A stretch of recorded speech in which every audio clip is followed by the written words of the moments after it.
4월 23일 금요일 밤 11시 45분 지나고 있습니다. 아주 멋진 계절인데 너무 빨리 시간이 지나가서 안타깝기도 하고 그렇습니다. 책 소개 한번 하도록 하겠습니다. 신간이고요. 오랜만에 책을 낸 분입니다. 탁석산이라고 하는 분의 한국적인 것은 없다라고 하는 책입니다. 부제가 국뽕시대를 넘어서 시쳇말로 쓰는 단어를 이 부제에다가 넣어서 재밌게 부제를 달아놨습니다. 뒷면에는 나는 한국적인 것이 과연 있는지에 대해 의심한다. 철학자 탁석산의 불온한 한국 문화론이다. 불온한 도발이라 그래요. 국수주의를 넘어 무기로서의 문화 발굴로 가자. 뭐 이렇게 해놨습니다.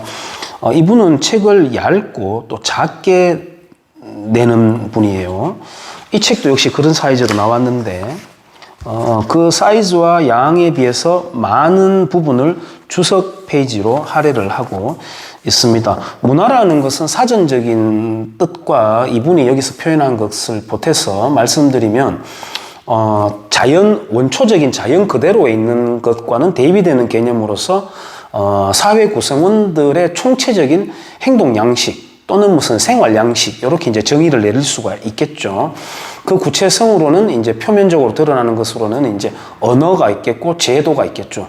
법을 위시한 언어와 제도는 다시 말하자면 이제 상징이고, 상징은 약속이겠죠. 그리고 이제 종교 뭐 이런 것들이 있겠고, 그렇게 보자면은 우리가 문화예술이다 이렇게 이제 합쳐서 주로 말을 하는데, 그게 아니라 예술도 문화라고 하는 상위 개념 밑에서 기능하는 것이다. 이제 이렇게 표현을 하고 있습니다. 그리고 문화라는 것이 무기로서 작동한다, 기능한다 이렇게 표현하기도 해요.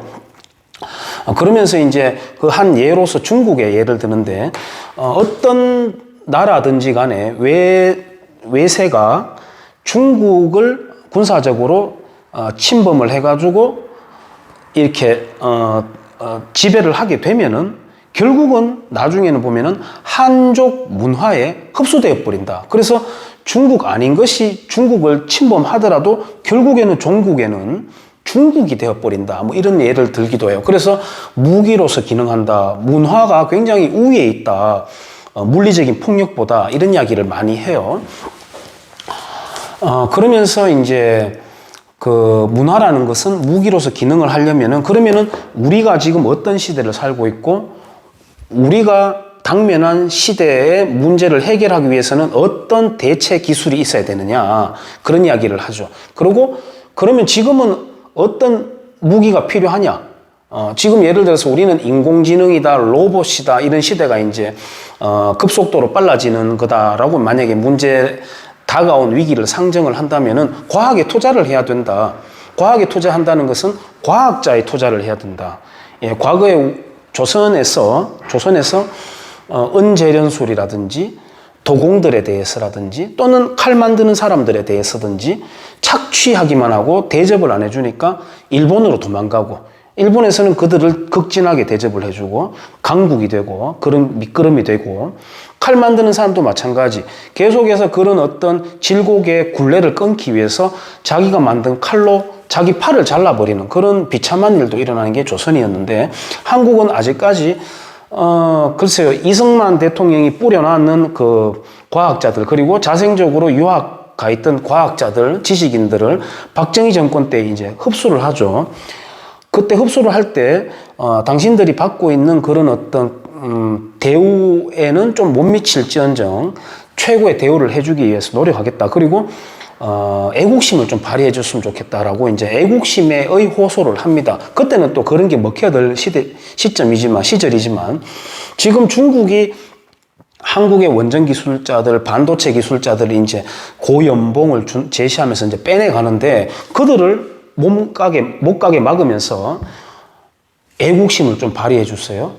그거는 지금 시절에는 먹히지 않는 말이죠. 예, 우리도 파격적으로 대우를 해줘야 되는 것이죠. 그러니까 우리는 항상 기초 학문이 약하다, 부실하다라고 하는 평가를 내놓으면서도 과학자들에 대한 투자를, 인프라도 인프라지만 사람에 대한 투자를 굉장히 아끼고 있다, 궁색하게 하고 있다, 그런 저는 생각을 해요. 그러다 보니까 노벨 과학상이 일본이 노벨 과학상이 몇 개입니까? 20 몇 개입니까? 그렇게 가고 우리 한국은 지금 0개 아닙니까? 빵개죠.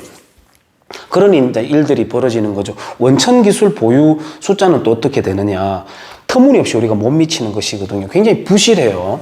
그런 상황에서 2019년도에 일본과의 경제 전쟁을 벌리자. 이번에는 지지 않겠습니다. 뭐 이렇게 하면서 막 난리가 났었지 않습니까? 일본에게 스크래치 못 내는 거거든요. 그렇게 해가지고 실력을 쌓아야 됩니다. 그리고 어떻게 하는 방법론과 더불어서 중요한 것은 왜라고 하는 질문 의식, 질문하고자 하는 힘, 이제 그것이 필요하다. 이제 이렇게 보는 거죠. 우리라고 하는 표현을 저도 영상 찍으면서도 많이 쓰는 것 같습니다만은 우리라고 하는 표현은 잘못된 것이다. 수준 높은 문화가 있고 그리고 그게 얼마나 가치 있느냐 그것이 있어야 되는 것이다. 예를 들어서 꽹과리 막 두들기면서 우리 것이여 우리가 좋은 것이여 라고 하면서 뭐 뉴욕에 진출했다라고 하면서 돈을 무진장 투자를 하고 한다고 해서 될 게 아니라 다른 나라 사람들이 우리나라 문화에 대해서 가치 있다 따라 해볼 만하다라고 판단이 되면은 그렇게 투자를 하면서 K컬처다 뭐 이렇게 할 필요 없이도 받아간다는 거죠. 방탄소년단이 가장 대표적인 사례 아니겠습니까? 그게 뭐 사물놀이패처럼 우리가 뭐 밀어붙여가지고 그렇게 된 게 아니잖아요. 자생적으로 자연스럽게 알아봐 주니까 이제 그렇게 간 것이죠. 그러니까 한국인에서의 신인종이라고 할 수 있겠죠. 제가 가끔씩 우리 학생들에게 제가 한 일주일에 5분 정도씩 투자해서 너희들은 대한민국 국민이냐? 거기에 한자가 들어가는데 그것도 저는 탐탁치 않습니다만 어쨌든 그리고 태극기라고 하는 것도 상징적으로는 우리가 소중한 것입니다만 그게 이제 음양오행이라고 하는 괴를 나타내는 거거든요. 샤머니즘적 그런 기호가 우리 태극기입니다. 상징적으로 소중한 거지만 그리고 어쨌든 대한민국 국민이냐 조선인이냐 이런 물음을 제가 자주 던집니다. 그래서 혈족으로는 우리가 조선이 우리의 조상이다라고 말할 수 있겠지만 그게 아니라 사람의 사고방식이 중요한 거 아니겠습니까? 멘탈이 바뀌어버렸기 때문에 우리는 국민이다. 미국 같은 경우에는 국가와 제도를 형성해놓고 사람을 받았죠. 색깔 다른 사람, 언어가 다른 사람.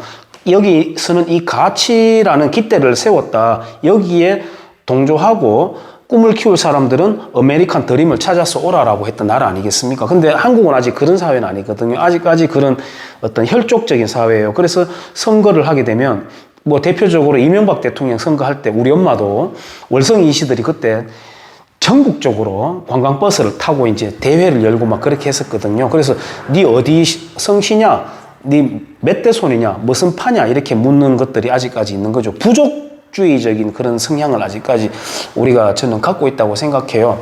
그런 것이 우리 어떤 발목을 잡는 부분이 많이 있다고 저는 봅니다만은 어떤 수준이 있으면 가치가 있으면 받아가는 것이지 그런 식으로 밀어붙여서는 안 된다. 아프리카의 사람들이 원초적으로 여기에 색깔을 칠하고 이렇게 춤추는 걸 보면서 저것도 문화의 다양성이기 때문에 나름의 가치로 존중해줘야 된다. 글쎄 과연 그렇게 할 수 있을까요? 이 책에서도 나옵니다만은 문화라는 것은 질서의 세계고 질서의 영역이고 샤머니즘이라고 하는 대표적으로는 그런 것들은 무질서의 영역이다. 그것을 질서 있는 것으로 바꾸어 나가는 것이 이제 문화재다라고 말을 해요. 물론 이제 이 탁석산 씨는 문화와 문화재도 이제 구분을 합니다. 예를 들자면 이분이 이제 과거에 경주에 놀러 왔을 때 첨성대를 찾아갔는데 그때 첨성대는 민가 속에 그냥 들어가 있는 첨성대 옆에 초가집도 있고 그랬거든요. 그리고 그 앞에 달구지가 막 지나다니고 사람들이 직접 만져볼 수 있는 그거는 오롯이 사람들의 삶 속에 녹아 들어와 있는 문화의 영역이었는데 그걸 이제 이렇게 펜스를 둘러쳐서 못 들어가게 하고 바깥에서 거리를 두고 감상할 수 있게 해놨거든요. 그거는 이제 문화재다. 그래서 문화재라는 것도 이분이 구분을 해놓고 있습니다만은, 아까 제가 가치를 말씀드렸는데, 유홍준이라고 하는 분의 발언을 이제 인용을 해서 반박을 합니다. 유홍준이라고 하는 분은 이제 우리 문화 책 그게 7권까지 나오다가 나중에 2권이 추가됐나요? 아마 그런 그 세트를 낸 분이잖아요. 이제 이분이 이제 알면 사랑하게 된다, 아끼게 된다, 뭐 이런 식의 발언을 했지 않습니까? 근데 이 탁석산 씨는 그게 아니다. 우리가 예를 들어서 길을 지나가는 때에 미녀를 발견했는데 학교에서 미녀란 이런 것이다, 미녀라고 판단할 수 있는 조건은 이런 것이다 라고 이론적으로 공부를 해가지고 미녀를 알아보는 건 아니다. 보는 순간 아름답다 또는 귀엽다, 섹시하다 라고 우리가 바로 판단을 내릴 수 있다. 그래서 안다 모른다 학습할 필요 없이 바로 알게 돼야 된다. 문화도 바로 그런 것이다 라고 이제 이야기를 합니다. 오페라가 있고 아프리카 사람들이 떠돌게 되는 게 있다. 과연 어느 것이 경지에 올라와 있는 것이냐. 저는 그렇게 볼 때는 우리가 의학에 있어서도 한방이다 양방이다 이렇게 구분하지 않습니까? 저는 그게 안 맞다고 생각해요. 왜냐하면 현대의학이라는 거거든요. 이제는 현대의학이냐 옛 것이냐. 세균의 존재를 모르고 현미경이 없던 시대에 만들어졌던 동의보감을 펼쳐놓고 지금의 현대인들을 치료한다? 이거는 아니잖아요. 그러니까 양방이냐 한방이냐 이렇게 따지는 게 아니라 현대의학이다. 또 동양무술이냐 서양무술이냐 이거 따질 것 없이 현대 스포츠다, 현대 무술이다, 뭐 무술이라고 하든 무도라고 하든 무예라고 하든 그거는 이제 한중일 간의 이제 단어 차이가 있습니다만 어쨌든 현대 스포츠냐 옛날 스포츠냐 이렇게 구분하는 게 저는 맞다고 봐요.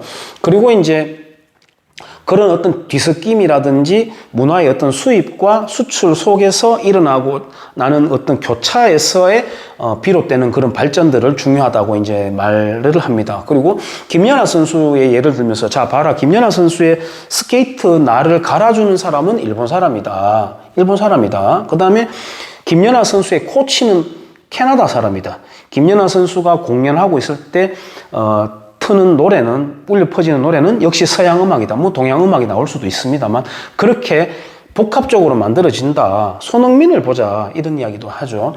손흥민을 볼 때 저는 차범근 선수를 떠올리는데 차범근 선수는 국내에서도 유망주였습니다만은 그 독일 분데스리가에 진출을 하면서 독일 유럽 사람들이 이제 체구가 크죠. 그러니까 이제 차범근 선수가 햄버거 속에 들어가 있는 햄 패티 있지 않습니까? 햄버거 패티, 고기 다진 거.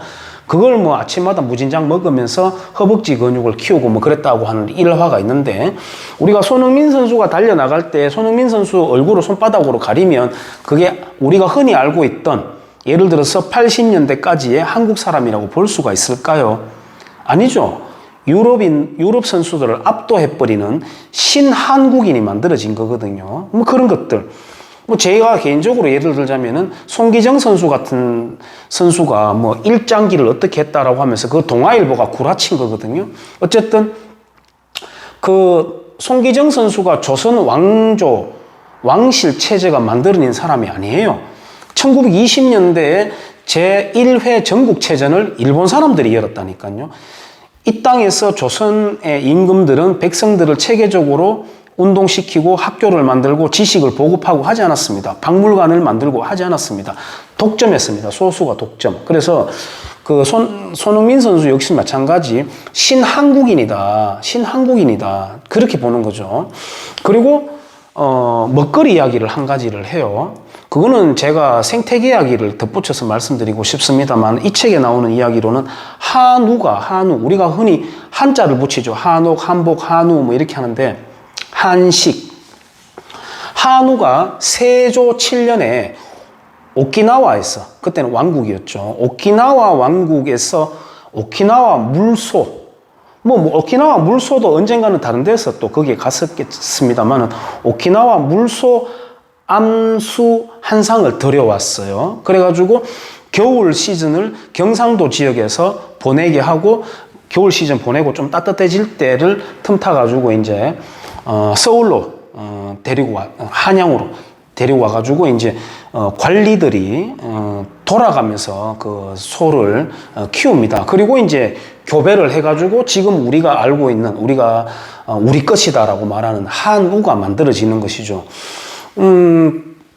저기 뭡니까? 황소개구리 있잖아요. 황소개구리가 처음 나타났을 때가 제가 이제 국민학교에서 중학교 넘어가는 그 시점이었는데, 크기가 이만해요. 이만합니다. 제가 직접 잡았기 때문에 잘 알죠. 생긴 것도 기존의 개구리 크기와는 비교도 안 될 정도로 이제 우락부락하게 생겼고, 소리가 뭐 개굴 이렇게 우는 게 아니라 웅 이렇게 무서워요. 그래서 좀 밤에 늦게 놀다가 자전거 타고 이렇게 집으로 오면은 논가에 농로를 따라서 올 때면 정말 그 소리가 무섭고 막 그랬거든요. 소리만 보자면 뭔가 커다란 어떤 생명체가 나를 덮칠 것 같고 막 그런 아주 공포스러운 소리가 나기도 했는데, 그때 유시민 씨가 그때 무슨 장관하고 있을 때였습니다. 유시민 씨가 뭐라고 했냐면은 그 황소개구리가 우리 생태계를 파괴할 것이다. 그래서 저걸 다 잡아내야 된다. 잡아오면은 그걸 이제 금전적으로 보상해주는 그 캠페인을 벌리자 막 이렇게 하기도 했습니다. 그리고 아마 제 또래 분들은 잘 아실 건데, 황소개구리 먹는 캠페인이 벌어지기도 했습니다. 먹는 그 방법, 뭐 튀겨 먹기 뭐 이런 거 해가지고 이렇게 대각선으로 띠를 막 두르고 그랬어요. 근데 지금 그 황소개구리는 유시민 씨 말 따나 잡아가지고 없어진 게 아니라 기존에 있던 메기와 가물치라고 하는 육식성 민물고기죠. 그 어류들이 황소개구리를 다 잡아먹어버렸어요. 다라는 건 아니고 잡아먹어버렸습니다. 특히나 황소개구리 그 알이 굉장히 메기가 좋아하는 먹잇감이 된 것이죠. 황소개구리는 전투력이 약하거든요. 근데 몸집은 크니까 먹잇감으로서 아주 훌륭한 것이죠. 그래서 이 땅의 생태계 아답테이션이 돼버린 겁니다. 저는 지금의 바이러스도 굉장히 그런 측면에서 많이 이야기를 영상에서 한 바가 있습니다만은 이 땅에 들어온 겁니다. 예, 마스크는 바이러스를 차단하는 게 아니다. 뭐 이런 이야기는 제가 영상에서 자주 드리는 말씀이라서 삼가하겠습니다만은, 이 아크릴 벽도 출연을 했죠. 아크릴 협회와의 유착이 상당히 의심되는 부분이라고 저는 생각합니다만, 아크릴이 고단가잖아요.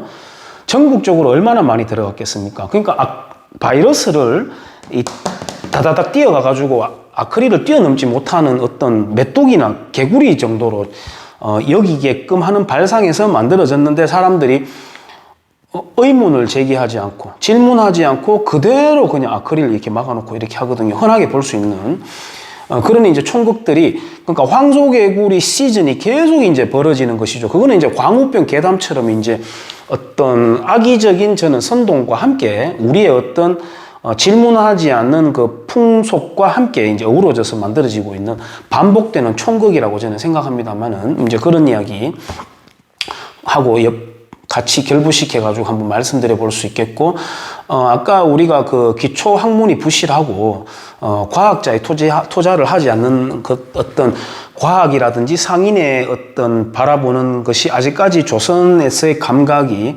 남아있다라고 제가 말씀을 드렸습니다만은, 전문가 영역을 인정하지 못하는 그런 풍속이 있다. 그 사례로서 이 책에서는 이제 광우병, 천안함, 그 다음에 뭐 4대강 사업, 그 다음에 미세먼지 등을 이제 예를 들어요. 지금 딱 이 시점에서 보자면은 일본에서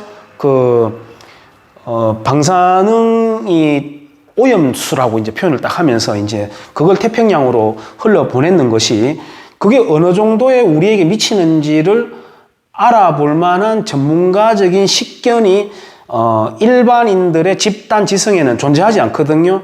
그런데 냅다 지금 여수에서 어민들이 마치 임진왜란을 방불케 할 만큼 이렇게 막 그 반대하는 집단 그 퍼포먼스를 막 벌이고 그랬지 않습니까? 만약에 그 어민들이 정말 방사능이라든지 원전이라든지에 대한 지식이 그렇게 높다면, 그렇게 또 빠른 시간 내에 판단할 수 있을 만큼 소양이 높다면 우리나라에 카이스트는 존재할 필요가 없고 서울대학교 원자력 전공자들은 존재할 필요가 없는 것이죠. 그런 것들도 역시 전문가를 인정하지 않는다거나 아니면은 정치적으로 빠져버린 또는 아주 편향된 어떤 국가관을 갖고 있는 것과 어울려 있다고 생각해요. 예를 들자면 그 사람들이 중국 해안가에 절비한 원자력 발전소들, 그 다음에 중국은 지금 배에다가도 띄워가지고 우리의 서해에다가 원자력 발전소를 띄운다지 않습니까? 그리고 이제 그 풍계리에서 귀신병이라고 알려진 그런 어떤 방사능에 대한 폐해, 그 다음에 북한 핵무기에 대해서는 규탄하지 않거든요. 그 사람들은. 그러니까 이제 편향적인 어떤 그런 생각과 함께 비과학적인 그리고 전문가 영역을 인정하지 않는 조선스러움이 어우러져서 이제 그런 일이 일어난다고 생각해요. 그리고 이 땅에서는 세속화되어 있다. 너무나도 현세주의적이다. 그리고 정물적이다. 이런 표현도 쓰기도 합니다. 뭐 예를 들자면 맛집을 찾아가가 줄을 서고 욜로족이다. 우리가 즐기고 살자. 그리고 이제 이분이 현세주의적인 것과 반대 영역으로서 이제 사후 세계를 예를 들어요. 죽은 뒤의 세계. 근데 제가 생각하기에는 현세주의적인 것과 반대적인 영역으로서는 비단 어떤 사후 세계만을 개인의 영역이죠. 그것도 어떻게 보면 내가 지금 여기 살고 내가 죽은 뒤에 여기 어디 살고 그런 것뿐만이 아니라 그러면서 이제 이분은 이제 잠깐 옆길로 가자면 교회와 절이 사찰이 그렇게도 많은데 왜 우리의 내면은 그렇게 아직까지 공허하냐. 우리는 절에 가서 불공을 드리면서도 자기의 성공을 빈다. 예를 들자면은 멈추면 비로소 보이는 것들이라고 하면서 하는 그 중이 나중에 알고 보니까 굉장히 풀로 갖추고 있더라라고 하는 우리가 그걸 알게 되면서 사람들이 이제 놀라고 그랬지 않습니까? 근데 꼭 현세주의적이라는 게 사후 세계, 내 개인의 사후 세계를 말하는 것뿐만 아니라 축적된 뭐 지식이라든지 뭐 재산이라든지 문명이라든지 이런 축적된 다음 개체로의 생각, 이런 어떤 축적성을 인정하지 않는 풍속도 저는 한몫한다고 봐요. 그런 욜로족이라고 하는 그런 문화, 워라벨 뭐 이렇게 하면서 그것은 이제 그렇게 하다 보니까 지금 우리가 뭐 페미라고 하는 그런 개념도 우리가 문제다고 이야기를 하지만은 그런 또 정물적이고 현세주의적인 그런 것들 때문에 결혼하지 말자. 애 낳아서 많어. 우리 즐기고 사는 거야. 돈 좀 모였어. 바로 장비 사. 떠나자. 뭐 이런 것들. 그렇다 보니까 이제 결혼하지 않고 애를 낳지 않게 되는 자기에게만 집중하는 그런 어떤 것과 저는 결부된다고 생각을 해요. 그렇게 하고, 한국이 가족주의적이냐? 그렇진 않다는 거죠. 여기에도 나옵니다만은, 여기 그래프가 굉장히 주목해 볼 만한 그래프가 있어요. 세계 문화지도 2015년 거라고 하는 그래프인데, 세속과 이성을 중시하는 게 세로선에서의 위에 차지하는 부분이고요. 그 다음에 아래에 전통과 종교를 중시한다. 우리가 흔히 우리나라 사람들 전통과 종교를 중시하는 것 같잖아요. 근데 그렇지 않습니다. 세속과 이성을 중시하는 부분에 차지하고 있고요. 한국이. 그리고 생존을 중시하느냐, 자기 표현을 중시하느냐에서 생존 중시형이다. 그래서 거기에 우리나라가 위치하고 있습니다. 그 바로 옆에 중국이 있고 대만이 있어요. 그리고 전통을 중시하는 나라에는 이슬람 문화권이 있고요. 그 반대로는 중남미 문화권이 있고요. 우리와 완전히 반대되는 위에는 개신교 유럽이 있습니다. 프로테스탄티즘에 어떤 기반한 나라들. 예를 들자면 스웨덴, 네덜란드, 스위스, 독일, 조금 내려와서 호주, 영국 이렇게 포진하고 있고 미국이 포진하고 있어요. 영어권이 이렇게 있는 걸 볼 수가 있습니다. 그래서 우리가 속해 있는 이 부분은 신뢰가 약한 사회다. 그리고 배타성이 굉장히 강하다. 뭐 이런 것들 이야기를 하고 있습니다. 한국인들은 왜 이렇게 건강식, 보양식에 집착하느냐. 그것도 역시 현실주의적인 그런 현세주의에 입각해서 그러냐, 건강이다, 뭐 정력이다, 뭐 이런 거, 가물치, 뭡니까 그 뱀장어 구워 먹고 뭐 이런 것들 그런데 이제 집착하는 것도 거기에 이제 맞물려 있다 이런 이제 표현을 써요.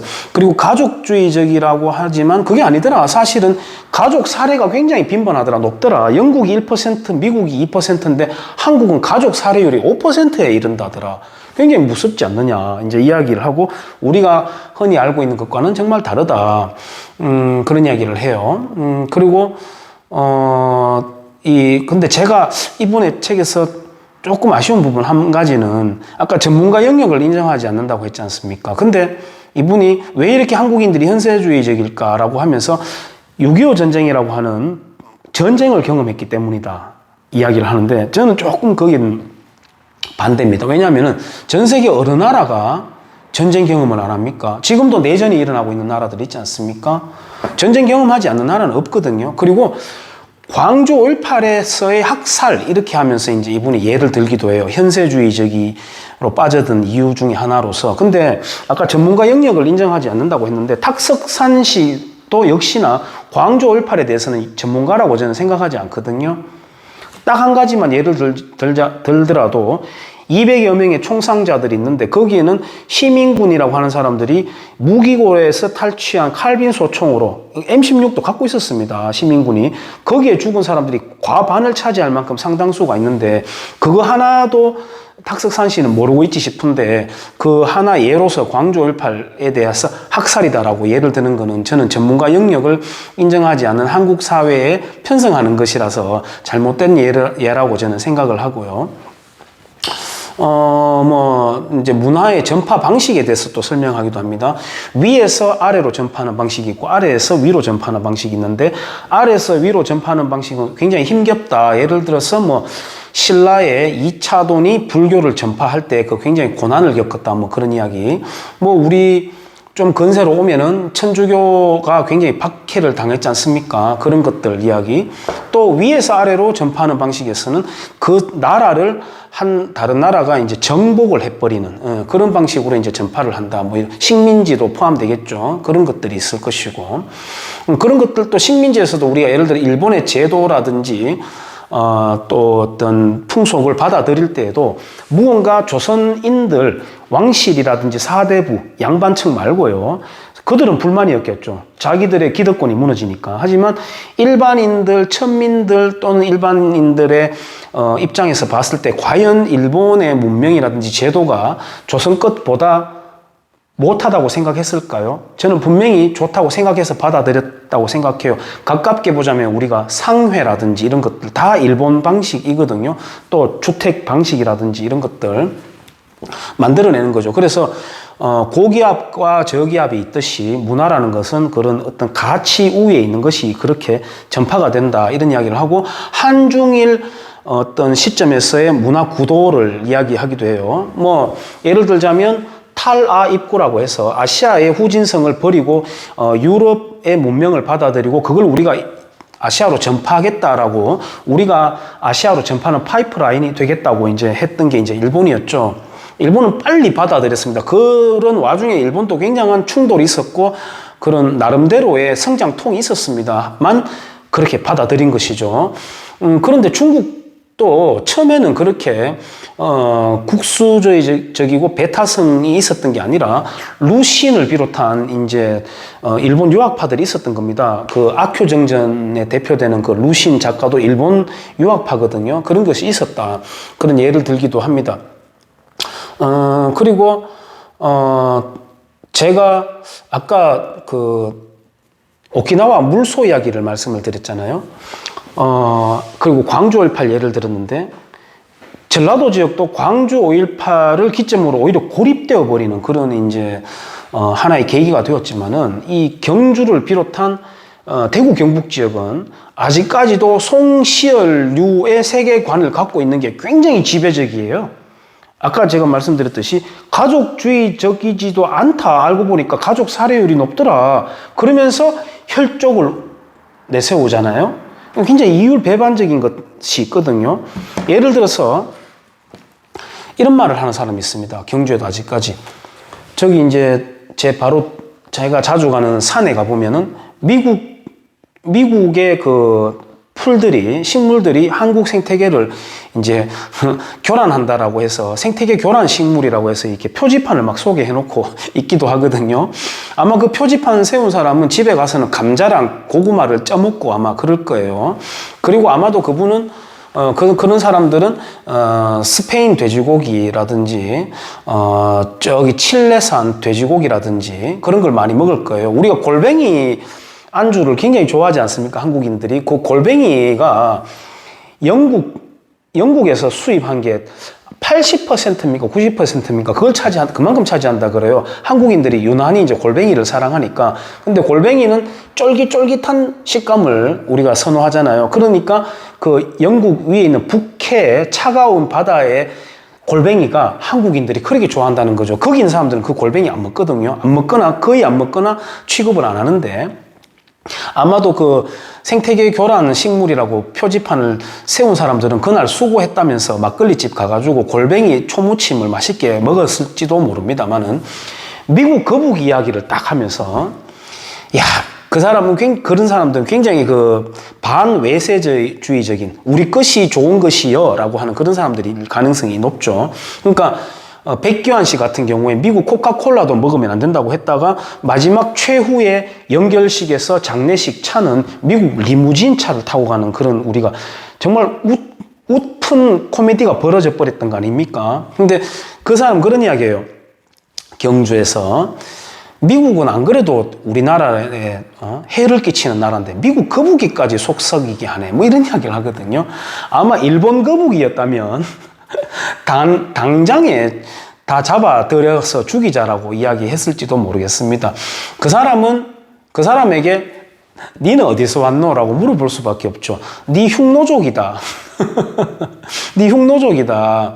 그리고 다시 여진족이 되었다가 다시 여기 와가지고 우리에게 푸른 반점을 남긴 그런 혈통을 갖고 있다, 이 사람아. 그러면 제가 아까 우리 학생들한테 너희들 어디 사람이냐고 묻는다고 했지 않습니까? 그렇게 따지면 어디 사람이냐? 신라, 고구려 쭉 올라가가지고 어디 사람이냐? 아예 아프리카로 가고 아담과 이브까지 올라간다면 위아더 월드 아니냐 그러면? 근데 왜 이렇게 다 구역을 나누어가지고 다툼을 벌리거나 교역을 하거나 왜 이렇게 사느냐? 그냥 노동가여 연대하라, 전 세계 노동가여 연대하자라고 하는 그런 어떤 공산주의적인 어떤 막시즘과 연결되는 게 이 한국에서의 그 구태연연한 정말 비닐하우스 같은 답답한 세계관과 또 맞닿아 있다, 이런 재밌는 생각을 제가 해봤습니다만은 책 소개를 해봤습니다. 근데 책 소개를 할 때 항상 제가 조금 걱정이 되는 게 이 사람의 책을 과연 내가 잘 소개한 게 맞을까? 혹시 이 사람의 책을 잘못 소개하는 건 아닐까 하는 생각을 한 번씩 하기는 합니다만은, 하지만은 이제 탁석상 씨가 말했듯이 문화라는 게 수입과 수출이 되면서 서로 교차하면서 이렇게 승화된다, 발전으로 이어진다라고 했듯이 책도 이 사람의 책을 제가 오롯이 까지는 아니겠지만 나름의 이제 소스를 제가 넣어서 아웃풋이 될 때는 내 나름대로의 또 해석을 내놓는 것도 나름 의미가 있지 않을까 하는 생각을 하면서 나름의 안도를 하면서 책 소개를 한번 해봅니다. 한국적인 것은 없다라고 하는 책 소개였습니다. 감사합니다.